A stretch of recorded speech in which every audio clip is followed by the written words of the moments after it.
కాంగ్రెస్ అధిష్టానం మరో 4 లోక్సభ స్థానాలకి తమ అభ్యర్థులను ప్రకటించింది.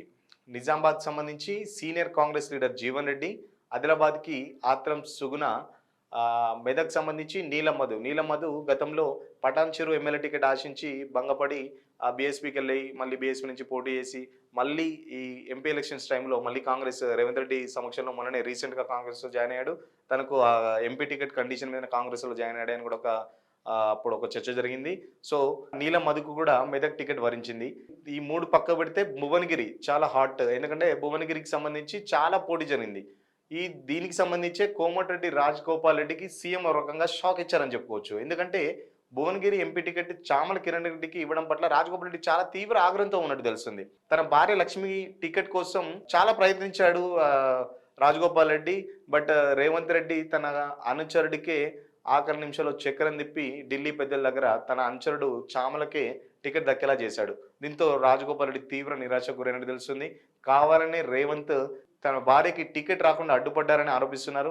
గతంలో రాజగోపాల్ రెడ్డి కాంగ్రెస్‌ను వీడి బీజేపీలో చేరిన సమయంలో రేవంత్ మరియు రాజగోపాల్ రెడ్డి మధ్య పెద్ద మాటల యుద్ధం జరిగింది. అప్పుడు బీజేపీలో రాజగోపాల్ రెడ్డి, కాంగ్రెస్ పీసీసీ ప్రెసిడెంట్ అప్పుడు రేవంత్ రెడ్డి ఉన్నాడు.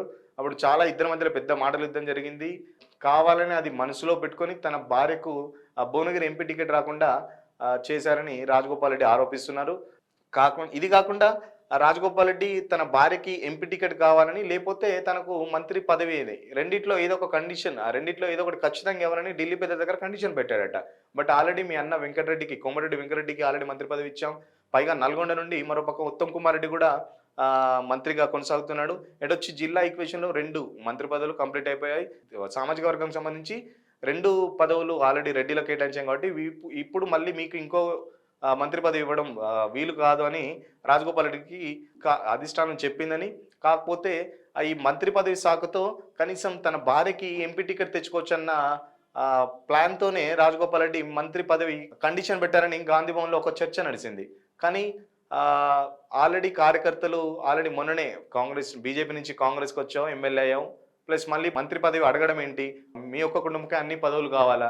మరి కష్టపడిన మా పరిస్థితి ఏంటి అని నాయకులు, కార్యకర్తలు గుసగుసలాడుతున్నారు. Stay tune to Signal TV.